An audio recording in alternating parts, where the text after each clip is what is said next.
Okay, so we're continuing with our mewing questions taken from our YouTube channel. And I'm starting with Duelli. Dr. Mew, my tongue doesn't fit in my mouth when I mew.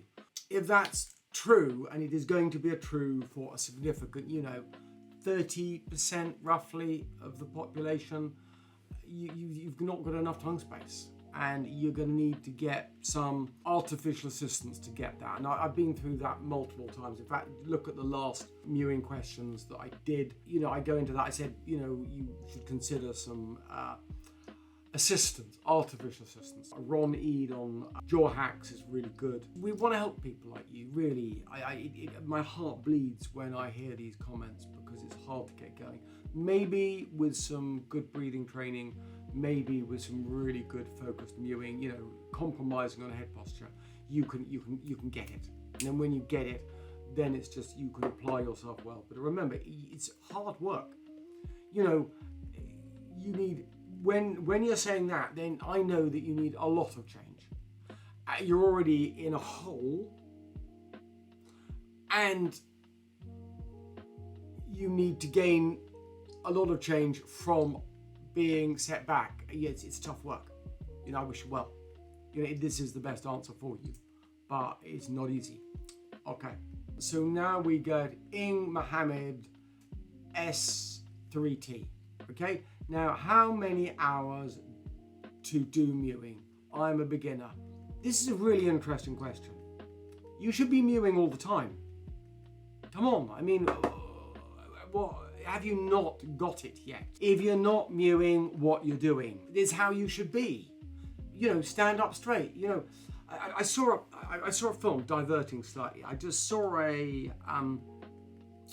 film that found some old footage from cine film from some people in New York, and someone made a comment on how thin everyone was, and yeah, weren't they thin there? However, I then also observed, aren't they all standing up beautifully straight? Absolutely rock damn good body posture. That's how people were, and that's all the time. And here's you asking, how many hours do I do in a day? God, it's got to be all the time. Okay, next question. All right, so this is Shubby 2078. We want something about uneven mewing, okay? When left maxilla is prominent, but the right one is not. How it was 2 years ago, and I realized that my tongue always pushes only on the left side of my palate. Well, yes, this is interesting. Clearly, the problem, I don't know, you may well be true. I've heard people say this before about tongue only pushing on one side or the other side. And if you're doing that, then that may cause some asymmetry. You could try some literal strength tests on the other side. So simply use, crushing fruit we talk about in the mewing app, or just getting chewing gum. So what you're going to do, build up the strength of your tongue. I don't suggest tongue chewing until you have learned to get a good suction hold. But once you've got a good suction hold, kick out with tongue chewing, because I think that's what you need to do. And what you need to do is punch that chewing gum on that side that you want to develop, and just again and again and again. Now, the pressure of the chewing gum, where you're tongue chewing and flattening it out, there's lots of them. I've talked about tongue chewing on my channel. I've talked about tongue chewing in the app. Again, I'm not selling. Great, you can buy the app. It's going to help me out. Help change the world. But what I really want you to be doing is getting better. Okay? You're not doing the tongue chewing to gain change. You're doing the tongue chewing to build up strength in the tongue. You know how you see these bodybuilders walk around like this, or people are pretending to bodybuild. That's what's the funny. They walk around, some girl comes along, oh yeah, I'm a bodybuilder, I'm looking hard, look at me, I've been down the gym.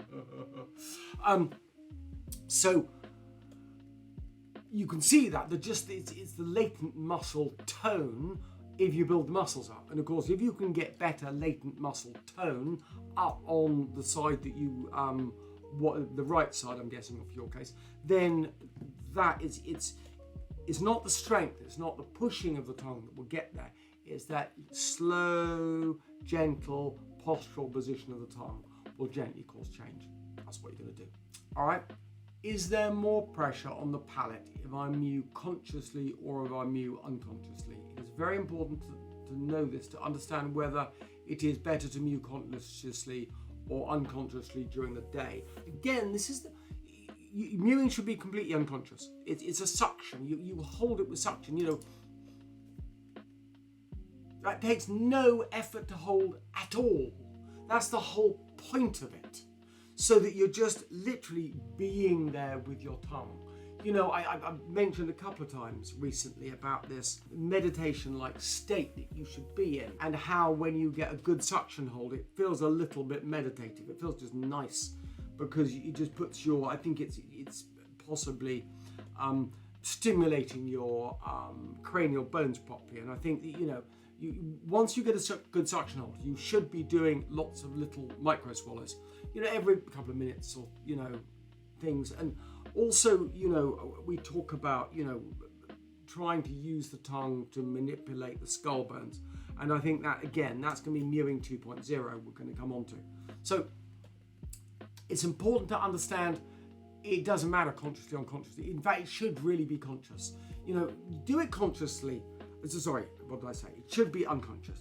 Do it consciously to build up the neural patterning, okay? Because it's easier to do when you're conscious, but when it should be there all the time, yeah? You know, it's like, when's the last time you wet yourself? Are you doing that consciously or unconsciously? No, you unconsciously, you don't think about wetting, you know, holding your urine in, it just stays there. We've got one from FTN_REBA. So I've been mewing for almost a year now, but I'm struggling with keeping my teeth in contact when I'm sleeping, but my mouth stays closed. You're doing well, Reba. You know, carry on going. It's hard work. Repetition, repetition, repetition. This is the hardest thing you're going to do, guys, in your lives. It's not going to go, you know, 1 year, great. Keep it up, mate. You're a good little mewer. Carry on going. Eventually you'll get it. That's what happens. So, yeah, I mean, if you're doing it now and you manage to keep your mouth closed all night, you are doing well. Just whenever you catch yourself not mewing, that's an indication that you're actually not doing quite as much as you should be doing. Yeah, and I think we're out of questions for this moment in time. Carry on asking questions on our YouTube channel. I want to do this more often because for the time it takes me, this is highly valuable for you.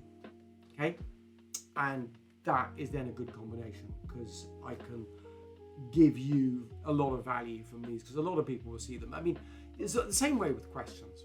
It's always, when you ask a question, there was another 10 people, and in this case on a YouTube channel of this proportion, probably another 1,000 people who were asking that question but didn't ask it. Okay, so go on, carry on with the questions, put them down there, and we will see how many I can get to and see if we can carry on that journey. I should promote the app because that's what keeps us going. That's what keeps this channel alive. All right, listen, guys, take care. Bye. The Great Mewing event. It's going to be the 6th of September in central London. This is an opportunity to meet me, to meet several other speakers that I have selected that understand this field, this concept, and they're coming in from different angles. And there is nothing like meeting us in person, asking questions, and getting a real better idea on what's going on, how you can help yourself improve. Listen, 6th of September, see you there.